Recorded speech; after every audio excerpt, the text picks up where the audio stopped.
እንደምን ዋላችሁ። ሰላም ለእናንተ ይሁን። ክብር ለእግዚአብሔር ይሁን። እግዚአብሔር እድል ስለሰጠን ክብር ለእግዚአብሔር ይሁን። ችሎ የመጣ ሰው አለ? እግዚአብሔር ነው ያስቻለን። እግዚአብሔር እድል ሰጥቶናል። የዛሬውን ቀን በፊቱ እንድንሆን ብዙ ያልቻሉ አሉ። እኛ የተለየን ሳይሆን ምሕረቱ ስለበዛልን ነው። ዛሬ እግዚአብሔር መልእክት አለው። ለአንድም ሰው ቢሆን መልእክት አለው። እግዚአብሔር ለአንድ ሰው ግድ ይለዋል። ኢየሱስ ክርስቶስ 99ን ትቶ ለአንዱ አይደለ? ለአንድ ሰው እግዚአብሔር ግድ ይለዋል። ያ አንድ ሰው አንተ ወይም አንቺ ትሆናላችሁ። ጌታ ይባረክ። ክብር ለእግዚአብሔር ይሁን። ዛሬ የእግዚአብሔርን ቃል ጌታ በልብ ያስቀመጠውን እናያለን።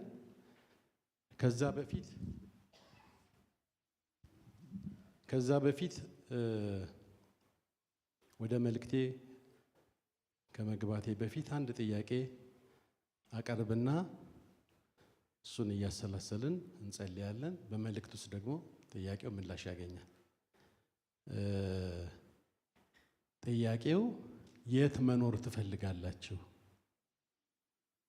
የት መኖር ትፈልጋላችሁ? እግዚአብሔር የት ኑሩ ይላል። የት ኑሩ ነው የሚለው እግዚአብሔር። እንድንኖርበት የሚፈልገው እግዚአብሔር የት ይሆን?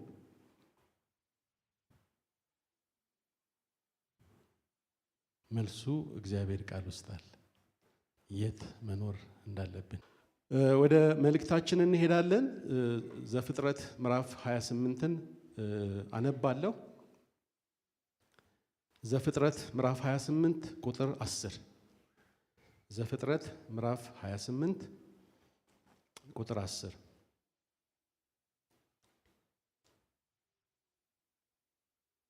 ያዕቆብም ከቤርሳቤህ ወጥቶ ወደ ካራን ሄደ።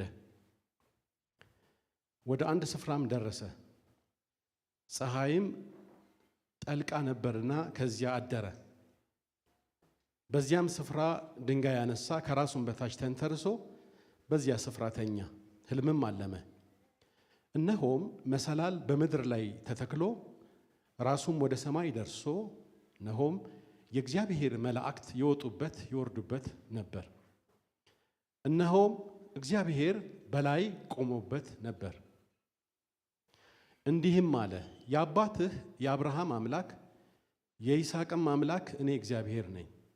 ይህችን አንተ የተኛህባትን ምድር ላንተም ለዘርህም እሰጣለሁ። ዘርህም እንደ ምድር አሸዋ ይሆናል።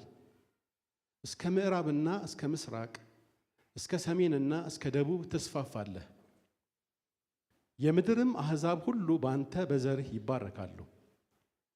እነሆም እኔ ካንተ ጋር ነኝ፣ በምትሄድበትም መንገድ ሁሉ ጠብቀሃለሁ፣ ወደዚህችም ምድር እመልስሃለሁ፣ የነገርኩህን ሁሉ እስካደርግልህ ድረስ አልተውህምና። ያዕቆብም ከእንቅልፉ ተነስቶ በእውነት እግዚአብሔር በዚህ ስፍራ ነው፣ እኔ አላወቅኩም ነበር አለ። ፈራ፣ እንዲህም አለ፣ ይህ ስፍራ እንዴት ያስፈራ! ይህ ስፍራ የእግዚአብሔር ቤት ነው እንጂ ሌላ አይደለም፣ ይህም የሰማይ ደጅ ነው። ያዕቆብም ማልዶ ተነሳ፣ ተንተርሶት የነበረውንም ድንጋይ ወስዶ ሐውልት አድርጎ አቆመው፣ በላዩም ዘይትን አፈሰሰበት። ያዕቆብም ያንን ስፍራ ቤቴል ብሎ ጠራው። አስቀድሞ ግን የዚያች ከተማ ስም ሎዛ ነበር። ያዕቆብም እንዲህ ብሎ ስዕለት ተሳለ፣ እግዚአብሔር ከኔ ጋር ቢሆን በምሄድባትም በዚች መንገድ ቢጠብቀኝ፣ የምበላውን እንጀራ የምለብሰውን ልብስ ቢሰጠኝ፣ ወደ አባቴ ቤትም በጤና ብመለስ፣ እግዚአብሔር አምላኬ ይሆንልኛል። ለሐውልት የተከልኩትም ይህ ድንጋይ የእግዚአብሔር ቤት ይሆናል። ከሰጠኸኝም ሁሉ ላንተ ከ10 እጅ አንዱን እሰጥሃለሁ። አሜን። ክብር ለእግዚአብሔር ይሁን። በዚህ ስፍራ ላይ ያዕቆብ ሲመሽበት ነው የምናየው። ክፍሉን የጀመርነው ያዕቆብ መንገድ ሄዶ መሽቶበት ሲተኛ ነው የምናየው። ከዚህ በፊት ምንድን ነው የሆነው የሚለውን ነገር ትንሽ እንየው። ያዕቆብ ከወንድሙ ከኤሳው ጋር ከአባቱ ከይስሐቅ ከእናቱ ከርብቃ ጋር አብሮ የሚኖር ነው። ያዕቆብ ታናሽ ነው፣ ኤሳው ታላቅ ነው። ያዕቆብ ወደዚህ ያመጣው ነገር ያጠፋው ጥፋት ነበር። የመጀመሪያው ወንድሙ በራበው ጊዜ በምስር ወጥ ብኩርናውን ከወንድሙ ከታላቅ ወንድሙ ወሰደ። አንዱ ይሄ ነው። ብኩርናውን ወሰደ። ሁለተኛው ይስሐቅ አርጅቷል፣ የጣፈጠ ምግብ አምጣልኝና ልባርክህ ልመርቅህ ብሎ ለኤሳው መልእክት ሲናገር እናቱ ርብቃ ሰምታ ያዕቆብን አባትህ እንዲህ ብሏል፣ ስለዚህ በረከቱን እንድትወስድ እኔ የጣፈጠ ምግብ አዘጋጃለሁ፣ ሂድና ጠቦቶች አምጣ ተብሎ ታዞ ጠቦቶቹን አምጥቶ ርብቃ የጣፈጠ ምግብ አዘጋጅታ ይስሐቅ የጣፈጠ ምግብ እንዲያዘጋጅለት ያዘዘው ኤሳውን ሆኖ ሳለ እሷ የጣፈጠ ምግብ አዘጋጅታ ይሄንን ምግብ ይዘህ ግባ አለችው። በኋላ እርግማን እንዳይደርስብኝ ቢልም ግድ የለህም፣ ኤሳው ጸጉራም ነው፣ ስለዚህ ቁርበት አድርጎ ወደ አባቱ ገብቶ ይኸው አመጣሁልህ፣ በዚህ ፍጥነት እንዴት አመጣ አለው። ድምፅህ የያዕቆብ ነው፣ ሰውነትህ ግን የኤሳው ነው ብሎ የኤሳውን በረከት ወሰደ ማለት ነው። ስለዚህ ኤሳው ተቆጣ። 2 ጊዜ አታሎኛል። እዚህ ላይ አባቱንም ነው ያታልለው። አታለኸኛል፣ አታሎኛል፣ ብኩርናዬን ወሰደ፣ እንደገና በረከቴን ወሰደ። አባቴ አንዲት በረከት የለችህም ብሎ በጣም አዝኖ ከዛም አባቴ አርጅቷል፣ ሊሞት ተቃርቧል፣ አባቴ ሲሞት እኔ ደግሞ ያዕቆብን እገለዋለሁ ብሎ ሲናገር ለርብቃ ይሄ ስለደረሰ ሽሽና ወደ አጎትህ ወደ ላባ ሂድ፣ ሽሽ፣ ወንድምህ ሊገልህ ነው፣ ሊገልህ ይፈልጋል። ስለዚህ ቁጣው እስኪበርድ ድረስ ሂድና እዛ ተቀመጥ ተብሎ በዚህ ሁኔታ ውስጥ ነው ወጥቶ የመሸበት። ኤሳው እየፈራ ወደማያውቀው ምድር እየሄደ መሸበት። እግዚአብሔር ግን ከሱ ጋር አጀንዳ አለው። የሚገርመው አንዳንድ ጊዜ እግዚአብሔር አጀንዳው ይገርማል። እግዚአብሔር አጀንዳ አለው ከዚህ ሰው ጋር እግዚአብሔር ጉዳይ አለው፣ አጀንዳ አለው። መጽሐፍ ሲናገር እኛ በበደላችንና በኃጢአታችን ምን በነበርን ጊዜ ሙታን በነበርን ጊዜ ከክርስቶስ ኢየሱስ ጋር ምንን ሰጠን ይላል? ሕይወትን ሰጠን ይላል።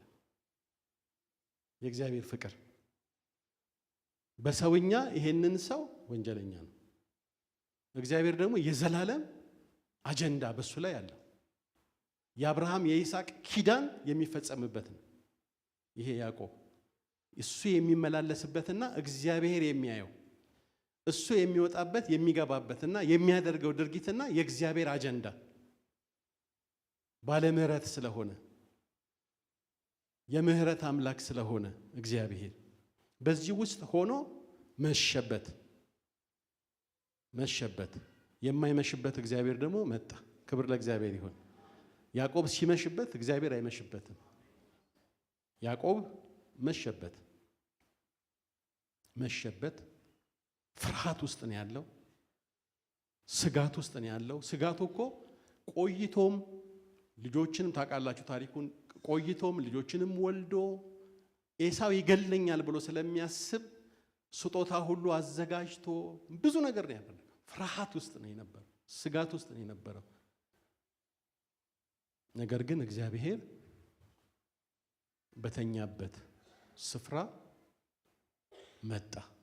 የኪዳን አምላክ የአብርሃምን የይስሐቅን ኪዳን ይዞ እግዚአብሔር መጣ። ክብር ለእግዚአብሔር ይሁን እና እግዚአብሔር መጥቶ የተኛህባትን ምድር ምን አደርጋለሁ? እሰጥሃለሁ። ከአንተ ጋር እሆናለሁ። የሚሄድበትን እግዚአብሔር ያውቃል። የት እንደሚሄድ እግዚአብሔር ያውቃል። በምትሄድበት ቦታ እኔ ከአንተ ጋር ምን እላለሁ? ሆናለሁ። አብሬህ አለሁ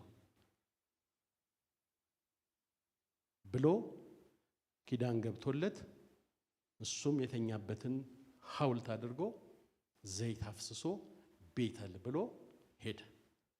ጌታ የተባረከ ይሁን። ሄደና ገባ። ላባ ተቀበለው። ከላባ ጋራ መኖር ጀመረ። በላባ ቤት ውስጥ መኖር ጀመረ።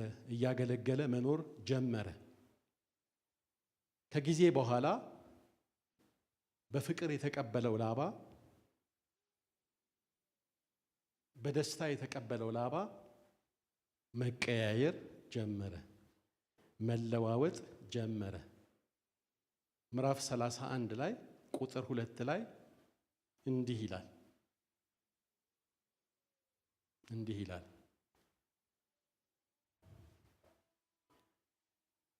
ያዕቆብም የላባን ፊት አየ፣ እነሆም ከእርሱ ጋር እንደ ድሮ አልሆነም። ያ ፈገግታ ጠፋ። ያዕቆብን ሲያይ ፈገግ የሚለው ፊቱ ጠቆረ። እንደ ድሮ አልሆነለትም እና አየው፣ እንደ ድሮ አይደለም። ሁኔታዎች ተቀያየሩ። የሚገርመው ይሄ ሰው የእግዚአብሔር አጀንዳ ያለበት ሰው ስለሆነ ልክ የላባ ፊት ሲቀያየርበት እግዚአብሔር አለ። ክብር ለእግዚአብሔር ይሁን። ምን ይላል መጽሐፉ? እንደ ድሮ አልሆነም ይልና እግዚአብሔርም ይላል። አጠገቡ እግዚአብሔር ነው ያለው። ክብር ለእግዚአብሔር ይሁን። ክብር ለእግዚአብሔር ይሁን።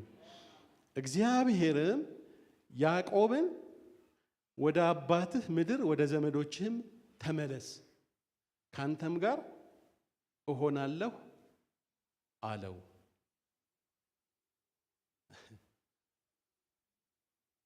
ክብር ለእግዚአብሔር ይሁን። ክብር ለእግዚአብሔር ይሁን። ያዕቆብ ምን አለ? ቁጥር 5 ላይ ለራሔልና ለልያ የአባታችሁ ፊት ከኔ ጋር እንደ ድሮ እንዳልሆነ አያለሁ፣ ነገር ግን የአባቴ አምላክ ከኔ ጋር ነው። ክብር ለእግዚአብሔር ይሁን። የአባታችሁ ፊት እንደ ድሮ አይደለም፣ ነገር ግን የአባቴ አምላክ አሁንም ከማን ጋር ነው? ከኔ ጋር ነው። የእግዚአብሔር ፊት አይቀያየርም። ክብር ለእግዚአብሔር ይሁን። እግዚአብሔር ምን አለው? ቁጥር 12 መጨረሻ ላይ ላባ በአንተ ላይ የሚያደርገውን ሁሉ አይቻለኋል። ሃሌሉያ። እግዚአብሔር ዙፋኑ ላይ ሆኖ ላባ በአንተ ላይ የሚያደርገውን ሁሉ አይቻለሁ። አይቻለሁና ሐውልት የቀባህባት በዚያም ለእኔ ስለት የተሳልክባት የቤቴል አምላክ እኔ ነኝ። አሁንም ተነስተህ ከዚህ ሀገር ውጣ፣ ወደ ተወለድክበት ምድር ምን በል ተመለስ። እና በእግዚአብሔር ትእዛዝ ይሄ ሰው ውጣ አለው። እግዚአብሔር በቃ አለው።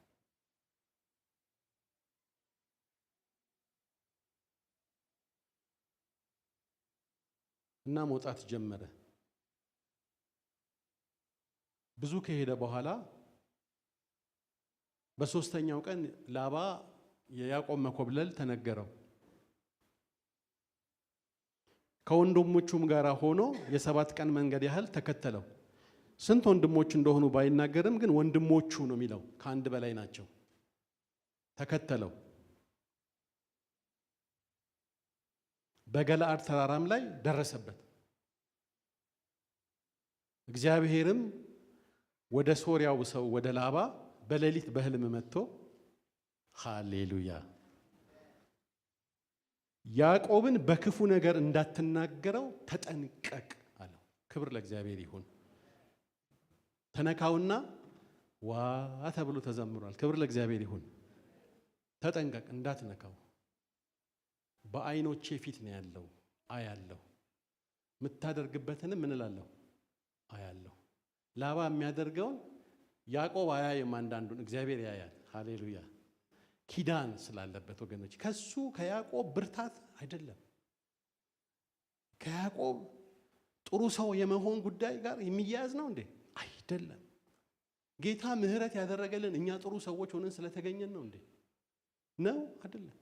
ብዙ አመፀኞች ነን፣ ብዙ በጥፋት መንገድ ላይ የነበርን ነን። ምሕረቱ ሃሌሉያ፣ ምሕረቱን ነው እዚህ የምናየው። የእግዚአብሔርን ምሕረት፣ የማያልቀውን የእግዚአብሔርን ምሕረት፣ ኪዳን፣ የገባውን ኪዳን፣ እግዚአብሔር የተናገረውን ኪዳን፣ ለአብርሃም የተናገረውን ኪዳን የሚጠብቅ አምላክ፣ ለይስሐቅ የተናገረውን ኪዳን የሚጠብቅ አምላክ ያዕቆብን ይጠብቀዋል። ኪዳኑ ይጠብቀዋል። እኛንም የኢየሱስ ክርስቶስ ደም ነው የሚጠብቀን ወገኖች።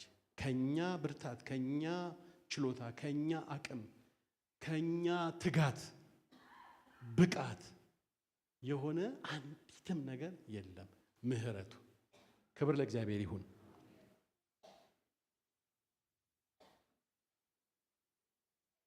እና ይሄ ሰው እግዚአብሔር እንደተናገረው አደረገ። መጨረሻ የመውጫው ሁኔታን ስንመለከት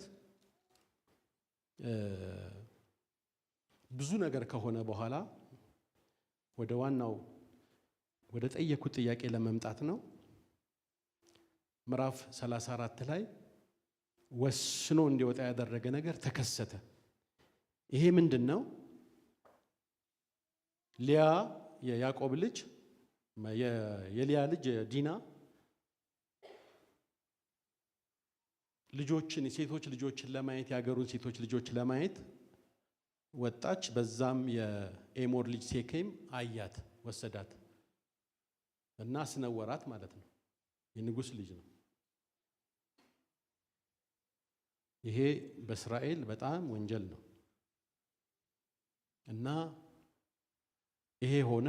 ይሄ ከሆነ በኋላ ወንድሞቿ ስምዖንና ሌዊ ሰሙ። ሰዎቹ ጋብቻን ፈጽማሉ። ንጉሡ ያዕቆብን ጋብቻ እንዲፈጸም ጥያቄ ያቀረበ። ችግር የለውም አሉ እነ ስምዖን ያሰቡትን አስበው፣ ችግር የለውም ነገር ግን ጋብቻ የምትፈጽሙት ጋብቻ የሚፈጸመው ወንዶቻችሁ ከተገረዙ ነው። ከተገረዙ በእነሱ ግርዛት የለም። በዛ ሀገር ደንብ ግርዘት የእስራኤል ነው። ስለዚህ ተገረዙ፣ ሁሉም ይገረዙ፣ ከዛ በኋላ ጋብቻ እንፈጽማለን አሉ። ገበያተኛው ሳይቀር ተገረዘ። ከተማ ውስጥ የገባው ወንድ ሁሉ ተገረዘ። በተገረዙ በሶስተኛው ቀን በቁስል ውስጥ እንዳሉ ስምዖንና ሌዊ ጠቅላላ ወንዶቹን አጠፏቸው።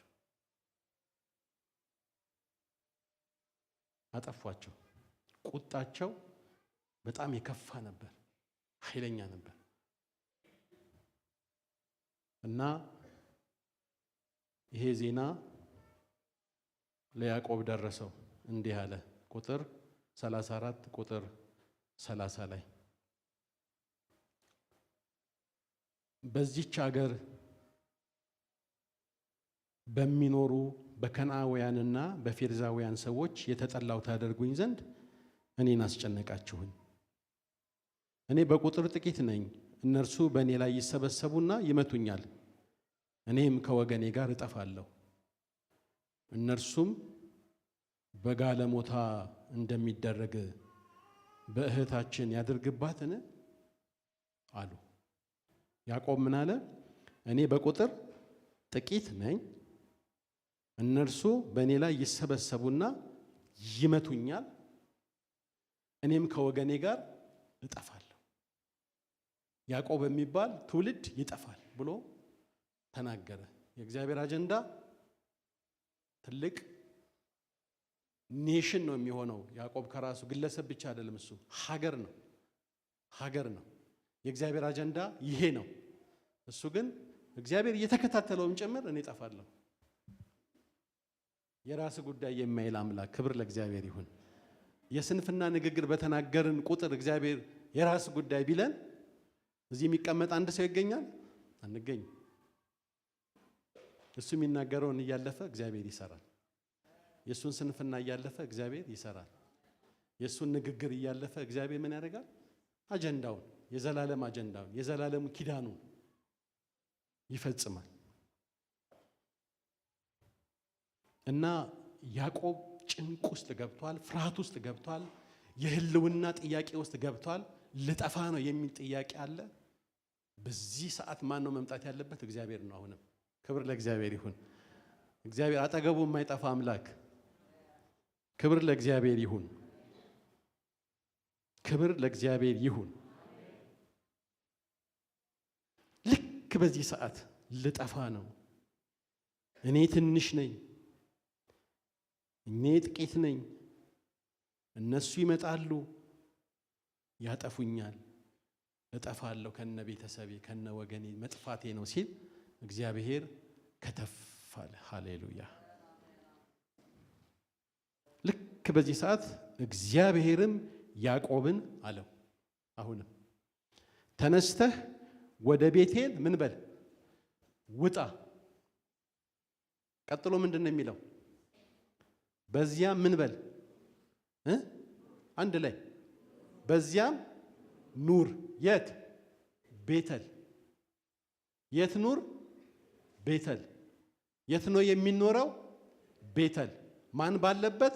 እግዚአብሔር ባለበት። ማን ባለበት? እግዚአብሔር በሚገለጥበት፣ የእግዚአብሔር መገለጥ ባለበት፣ እግዚአብሔር ያዘዘው መኖሪያ፣ የእግዚአብሔር መገለጥ ባለበት እዛ ምን በል ኑር። ከወንድምህ ከኤሳው ፊት በሸሸህ ጊዜ ለተገለጠልህ ለእግዚአብሔር መሠዊያን አድርግ።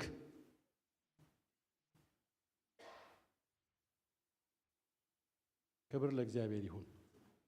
የት ኑር? ቤተል።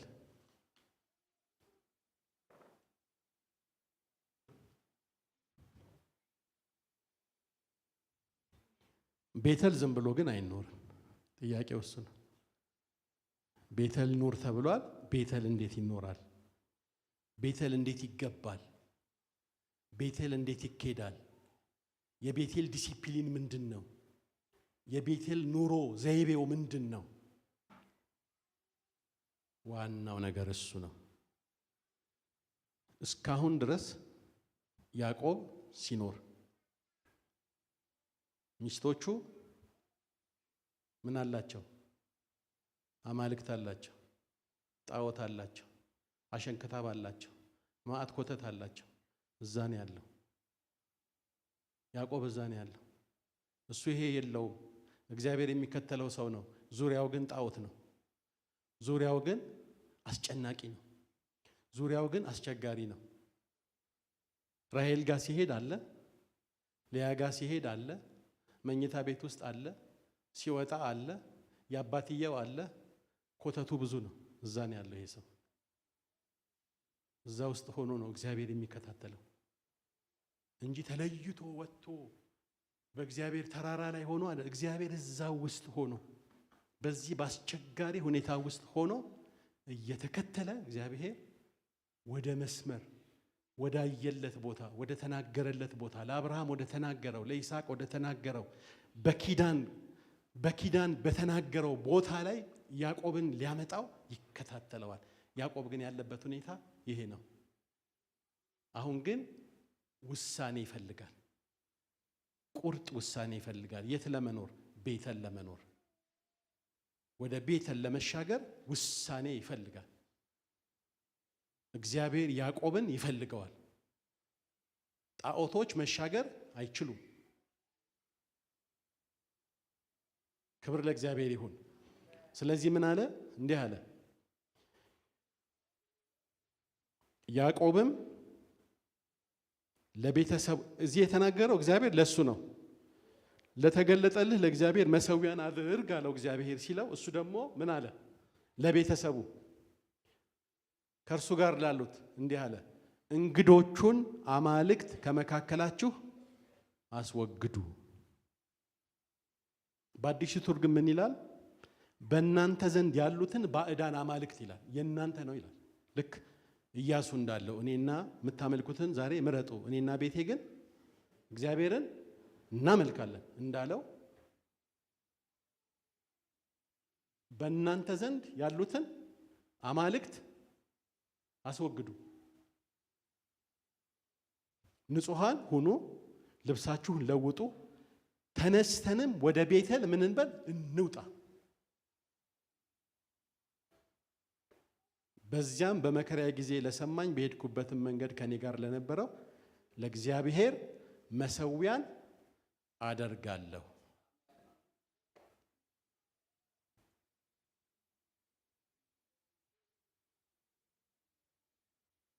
ስለዚህ ጣዖቶች መሰብሰብ ጀመሩ። አምጡ አለ። አምጡ፣ አምጪም፣ ራሔልም አምጪ፣ እናንተም አጃቢዎቹንም አምጡ። አሸንክታብ፣ ወርቅ ምናምን ያን ጊዜ ከጣዖታት ጋር የሚያያዙ ነገሮች በሙሉ ያዕቆብ ጋር መጡ። አምጡ አለ። አይሻገሩም አለ። ክብር ለእግዚአብሔር ይሁን። መገለጥ የሚከለክሉ ናቸዋል።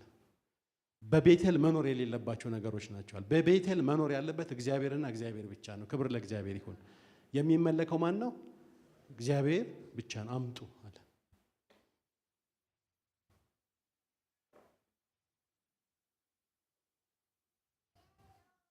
አንደኛ ነገሥት ላይ ምዕራፍ 18 ላይ ኤልያስ ያደረገውን ታውቃላችሁ። ሕዝቡ በሁለት ሐሳብ እያነከሰ ለእግዚአብሔርም ለበዓልም፣ አንዳንድ ቀን ለበዓል አንዳንድ ቀን ለማን? ለእግዚአብሔር። በሁለት ሐሳብ ማነከስ እሱ ነው። አንዳንድ ጊዜ ወደዚህ ይመለሳሉ፣ አንዳንድ ጊዜ ወደ እግዚአብሔር ይላሉ። ለሁለቱም ያገለግላሉ። ምንም አይደለም ይላሉ። ምክንያቱም ብዙሃኑ የሚከተለው በዛን ጊዜ በዓልን ነው። ከነቢያትም አንጻር ስናየው ወደ 450 ነቢያት የበዓል ነቢያት ናቸው። የእግዚአብሔር ነቢያት አንዱ ኤልያስ ነው። ሌላው ደግሞ የተወሰኑ ከሞት የተረፉ ደግሞ ደብቀዋቸው ያዳኗቸው ጥቂቶች አሉ። ስለዚህ ብዙሃኑ የሚከተለውን ይከተላሉ። ማሱ የሚከተለውን አንዳንድ ጊዜ ማሱ የሚከተለው እውነት ይመስላል፣ ትክክል ይመስላል። አንዳንድ ጊዜ እንደዚህ ነው ያለው። አሁን ያለው አብዛኛው ሰው የሚከተለው ትክክል ይመስላል። ለዚህ ነው ኤልያስ እግዚአብሔር አምላክ ከሆነ እግዚአብሔርን ተከተሉ አለ። ህዝቡን ጠራ። እግዚአብሔር አምላክ ከሆነ እግዚአብሔርን እንከተል፣ በዓል አምላክ ከሆነ በዓል እንከተል። ግን ደግሞ እግዚአብሔር አምላክ መሆኑን ወይ በዓል አምላክ መሆኑን የሚታወቀው በምንድን ነው? በእሳት የሚገለጠው ነው አለ። ሃሌሉያ! በእሳት የሚገለጠው እሱ አምላክ ይሆናል። የእሳቱን አምላክ የሚያውቅ የእግዚአብሔር ባሪያ። ስለዚህ ያው እንደምናውቀው መሰዊያውን አደሰ ይላል። መሰዊያው ምን አለ? አደሰ። እነሱ ጮሁ፣ ሰውነታቸውን ፋቁ፣ ብዙ ነገር አደረጉ። ኤልያስ ግን ብዙ ነገር አላደረገም። መሰዊያውን ፈርሶ የነበረውን የእግዚአብሔርን መሰዊያ ምን አለ? አደሰ። ዛሬ እድሳት ይሁንልን። የፈረሰ ይታደስ። ወደ ቤቴል ልንወጣ ነው። እግዚአብሔር ወደሚገለጥበት ልንሄድ ነው። እግዚአብሔር ወደሚገኝበት ልንሄድ ነው። ኤልያስ መሰዊያውን አደሰ፣ ጉድጓድ ቆፈረ፣ ብዙ ውሃን የጨመረው እንዲያምኑት። ከዛ መሰዊያ ሰራ። እግዚአብሔር በእሳት ወረደ። ክብር ለእግዚአብሔር ይሁን። ከዛ እግዚአብሔር አሸነፈ። በዓል ተሸነፈ። ከዛ በኋላ ብዙ ነገር ሆነ። ክብር ለእግዚአብሔር ይሁን። እና እዚህ ስፍራ ላይ ሰበሰበና ቀበራቸው ነው የሚለው። ጣዖታቶቹን ያዕቆብ ምን አደረገ? ጣላቸው ይላል እንዴ? አይልም። ያዕቆብም በሴኬም አጠገብ ካለችው የአድባር ዛፍ በታች ምን አላቸው? ቀበራቸው። ክብር ለእግዚአብሔር ይሁን። ቀበራቸው። ከዚህ በኋላ የሚመለከው ማን ነው? እግዚአብሔር ብቻውን። ሃሌሉያ! እግዚአብሔር ብቻውን ይመለካል። ብቻውን ይመለካል። ይህንን እርምጃ እንደወሰደ የሆኑ ነገሮች አሉ። አንደኛ፣ የእግዚአብሔርም ፍርሃት በዙሪያቸው ባሉ ከተሞች ሁሉ ወደቀ። የያዕቆብንም ልጆች ለማሳደድ አልተከተሏቸውም። ጣዖታቶቹ ሲወድቁ ሲቀበሩ የእግዚአብሔር ፍርሃት መንደራችንን ይወርሳል። ሃሌሉያ ሃሌሉያ! የእግዚአብሔር ፍርሃት፣ ሰው ሁሉ እግዚአብሔርን ይፈራል ወገኖች። እግዚአብሔር ይፈራል። እሱ ደግሞ አሁን ይሆናል። ክብር ለእግዚአብሔር ይሁን። እግዚአብሔር የሚፈራበት ጊዜ ከፊት ለፊታችን አለ። ሁሉም የሚፈራው እግዚአብሔርን፣ ሁሉም መቼ? እኛ እጅ ያለውን ስንጥል። ሌላ ሰው አይደለም፣ አገልጋይ አይደለም፣ ፓስተር አይደለም፣ መሪ አይደለም፣ እኛ በእጃችን ያለውን ስንጥል፣ እግዚአብሔር የከለለንን፣ እግዚአብሔርን እንዳናይ ያደረገንን የፈረሰውን መሰዊያችንን ስናድስ፣ ስንንበረከክ፣ ስንመለስ እግዚአብሔር ይሄንን ያደርጋል። ሁለተኛ የሆነው ነገር ምንድን ነው? ፍርሃት ወደቀ። ሌላው ነገር ደግሞ እግዚአብሔር እንደገና ተገለጠለት፣ ባረከው። ክብር ለእግዚአብሔር ይሁን። የእንደገና አምላክ። ሃሌሉያ! እግዚአብሔር የዚያን ጊዜ አምላክ አይደለም፣ የእንደገና አምላክ ነው። የዚያን ጊዜ የምንለው ብቻ አይደለም፣ የአሁን አምላክ ነው። የዛሬ አምላክ ነው። ክብር ለእግዚአብሔር ይሁን። እንደገና ተገለጠለት፣ ባረከው። ሁለተኛ። ሶስተኛው ምንድን ነው? እግዚአብሔርም እንዲህ አለው፣ ስምህ ማን ነው? ያዕቆብ ነው። 4 ነጥብ። ስምህ ማን ነው? ስምህ ያዕቆብ ነው። ከእንግዲህ ወዲህ ግን ቀብረሃል፣ ቤተሰቦችህን አስተካክለሃል፣ ወደ ቤቴል ተሻግረሃል። ከእንግዲህ ወዲህ ስምህ እስራኤል ይባል እንጂ ሌላ አይባልም። ያዕቆብ አይባልም። ማን ይባላል? እስራኤል። ክብር ለእግዚአብሔር ይሁን። በጣም የሚገርመው ይሄ ብቻ አይደለም፣ ስሙንም ይላል መጽሐፋችን። የእናንተም እንደሱ ይላል አይደል? ስሙንም እስራኤል ብሎ ምን አለው? ጠራው። እሱ ራሱ እግዚአብሔር ያዕቆብን ምን ብሎ ጠራው? እስራኤል አለው። ከዛ ሌላው ሰው ቀጠለ እስራኤል እያለ። ክብር ለእግዚአብሔር ይሁን። የስም መለወጥ፣ የትላንትና ማንነት መቀየር፣ ትላንትና የተመላለስንበት ምልልስ ብዙ ሊሆን ይችላል እንደ ያዕቆብ። እሱ የሚቀየረው ቤተል ነው። እሱ የሚቀየረው መሰዊያ ሲታደስ ነው። እሱ የሚቀየረው መሰዊያው ሲታደስ የስም ለውጥ ይሆናል። የማንነት ለውጥ ይሆናል። ክብር ለእግዚአብሔር ይሁን። ትላንት ያዕቆብ የነበረው አሁን እስራኤል ሆነ። እስራኤል ኔሽን ነው። እስራኤል ሀገር ነው። እስራኤል ውስጥ ብዙ ነገር ነው ያለው። የአብርሃም ኪዳን፣ የይስሐቅ ኪዳን፣ የራሱ የያዕቆብ ኪዳን እስራኤል ውስጥ ነው ያለው። የስም ለውጥ ሆነ። ክብር ለእግዚአብሔር ይሁን። ከዛስ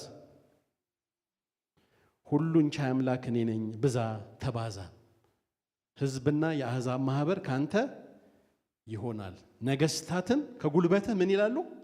ይወጣሉ። ሃሌሉያ ሃሌሉያ። ከቀብር በኋላ ነው ይሄ የሆነው።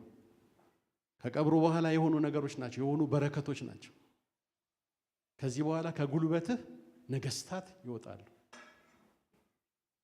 ይሄው እስካሁን እስራኤል እንላለን ሀገር ሆኖ እስካሁን 12ቱ የያዕቆብ ልጆች ናቸው፣ የያዕቆብ ነገዶች ናቸው እስከ ዛሬ ድረስ። ክብር ለእግዚአብሔር ይሁን። ከዛስ ለአብርሃምና ለይስሐቅ የሰጠኋትን ምድር ለአንተ ምን እላለሁ? እሰጣለሁ። ካንተም በኋላ ለዘርህ ምድሪቱን ምን እላለሁ? እሰጣለሁ። ኪዳን ነው። ክብር ለእግዚአብሔር ይሁን። በጣም የሚገርመው ነገር እግዚአብሔርም ከእርሱ ጋር ከተነጋገረበት ስፍራ ወደ ላይ ምን አለ? ወጣ። አስተውላችሁታል? ምንድን ነው የሚለው? እግዚአብሔር ወዴት ወጣ? ወርዶ ነበር። ወርዶ ነበር።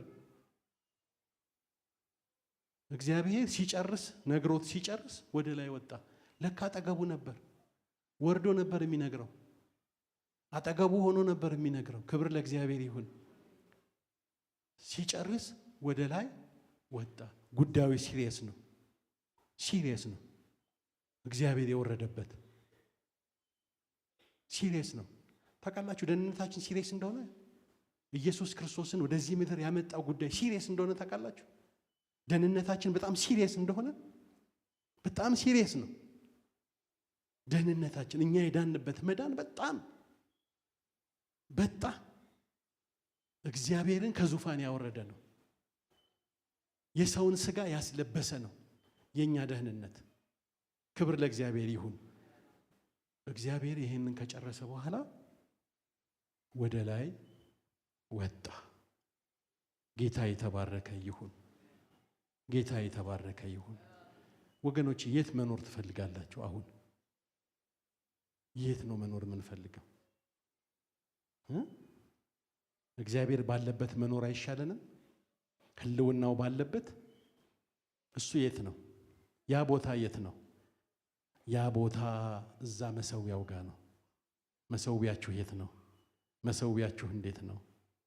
ከእግዚአብሔር ጋር መጀመሪያ ያወራችሁበት፣ እግዚአብሔር መጀመሪያ እናንተን ያገኘበት፣ እናንተን መጀመሪያ የተናገረበት፣ አሁን ቃል አለኝ የምትሉትን ነገር እግዚአብሔር የተናገረበት ያ ቦታ ያ መሰዊያ መታደስ አለበት።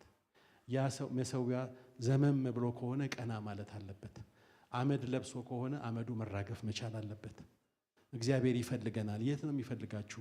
ጉባኤ መሃል አይደለም፣ እዛ ቦታ ይፈልጋችኋል። መሰዊያው ጋር ይፈልጋችኋል። ቤታችሁ ይፈልጋችኋል። ጓዳችሁ ይፈልጋችኋል። ለብቻችሁ ሊያናገራችሁ ይፈልጋችኋል። ለብቻ እግዚአብሔር ይፈልጋችኋል። በግል ይፈልጋችኋል። እግዚአብሔር በግል እናንተ ላይ ኢየሱስን ማየት ይፈልጋል። ኢየሱስን ማየት ይፈልጋል። ክብር ለእግዚአብሔር ይሁን። ስለዚህ መሰዊያችንን ማደስ አለብን። ሐዋርያው ጳውሎስ ገላትያ ላይ እንደዚህ ይላል፣ በዓይናችሁ ፊት ኢየሱስ ክርስቶስ እንደተሰቀለ ሆኖ ነበር፣ በፊታችሁ ተስሎ ነበር። አሁን አዚም ያደረገባችሁ ማን ነው ይላል፣ ይጠይቃል። ማን ነው? ኢየሱስ ክርስቶስ በፊታችሁ እንደተሰቀለ ሆኖ ተስሎ ነበረ። ኑሯችሁ የመስቀል ኑሮ ነበር ነው የሚለው። ኑሯችሁ ምንድነው? የመስቀል ኑሮ ነበር። ህይወታችሁ የመስቀል ህይወት ነበር። የት ሄደ? መሰዊያው ሲሰበር የሚፈጠር ነው። ወደ መሰዊያችን እንመለስ። እግዚአብሔር በግል ይፈልገናል ወገኖች። ዛሬ መልእክት ይሄ ነው። እግዚአብሔር በግል ይፈልገናል። በመሰዊያችን ላይ ይፈልጋል። ድምፁን ሊያሰማን ይፈልጋል። ቤቴል እዛ ነው። የእግዚአብሔር ህልውና፣ የእግዚአብሔር ድምፅ፣ ከእግዚአብሔር ጋር የምናወራበት፣ እግዚአብሔርን የምንሰማበት ስፍራ። ዛሬ ብዙ ጆሮ የምንሰጠው ነገር አለ። ብዙ እይታችን ውስጥ የሚገቡ ብዙ ነገሮች አሉ። ብዙ ከእግዚአብሔር ጋር ያለንን ጊዜ የሚሻሙ ነገሮች አሉ። ከዚህ የተነሳ መዓዛው ጠፍቷል፣ ሽታው ጠፍቷል። ከጌታ ጋር ያለን ያ መዓዛ፣ ያ ሽታ፣ ያ አብሮነት ወገኖቼ፣ ስፍራችንን ስንለቅ ምንድነው የምንሆነው? እንጠወልጋለን። ኢየሱስ ክርስቶስ በኤማውስ መንገድ ያገኛችሁ ምንድነው ያለው? እንደዚህ ጠውልጋችሁ የምትሄዱት ወዴት ነው ያለው ኢየሱስ። ምን ጠወልገው መሰዊያችን ላይ ስንጠፋ ነው። ሐዋርያው ምን አለ? ምዕራፍ 4 ላይ ልጆቼ ሆይ ክርስቶስ በእናንተ እስኪሳል ድረስ ዳግመኛ ስለ እናንተ ምን ይዞኛል? ምጥ ይዞኛል። በፊትም ምጥ ነበረው ማለት ዳግመኛ ነው የሚያምጠው። ክርስቶስ በህይወታችሁ ላይ ምን እንዲል? እንዲሳል፣ እንዲታይ፣ ሰዎች ሲያዩ ኢየሱስን እንዲያዩ። ሰዎች ካንተ ጋር ሲያወሩ፣ ካንቺ ጋር ሲያወሩ ማንን እንዲያዩ? ኢየሱስን እንዲያዩ። አንተ ተከልለህ፣ አንተ ተሸፍነህ፣ በኢየሱስ ክርስቶስ ተጋርደህ ኢየሱስ ፊት እንዲታይ፣ ኢየሱስ ፊት እንዲወጣ፣ የኢየሱስን ምሕረት ሰዎች እንዲያገኙ። ምጥ ይዞኛል እንዲመጣ ስዕሉ የክርስቶስ ኢየሱስ ያ የመስቀሉ ነገር አንተ ጋር እንዲገኝ፣ አንቺ ጋር እንዲገኝ ምጥ ላይ ነኝ አለ ሐዋርያው ጳውሎስ። ተንበርክኬ አመጣለሁ አለ እንዲሳል። እሱ ሲሳል አንተ አትታይም፣ እሱ ይታያል። ክብር ለእግዚአብሔር ይሁን። እሱ ፊት ይመጣል፣ እሱ ስፍራ ይይዛል፣ እሱ ቦታ ይይዛል። ወገኖቼ ዛሬ በመድረኮቻችን ማን ነው ቦታ የያዘው? በህይወታችን ቦታ የያዘው ማን ነው? በቤታችን ቦታ የያዘው ማን ነው? በኮሚኒኬሽናችን፣ በግንኙነታችን፣ በፕሮግራሞቻችን ቦታ የያዘው ማን ነው? ኢየሱስ ቦታ መያዝ ይፈልጋል። ኢየሱስ መታየት ይፈልጋል። ይሄ የሚሆነው መቼ ነው? መሰዊያችን ሲታደስ፣ መቅበር የሚገባንን በእጆቻችን ያሉትን ኮተቶች ስንቀብር።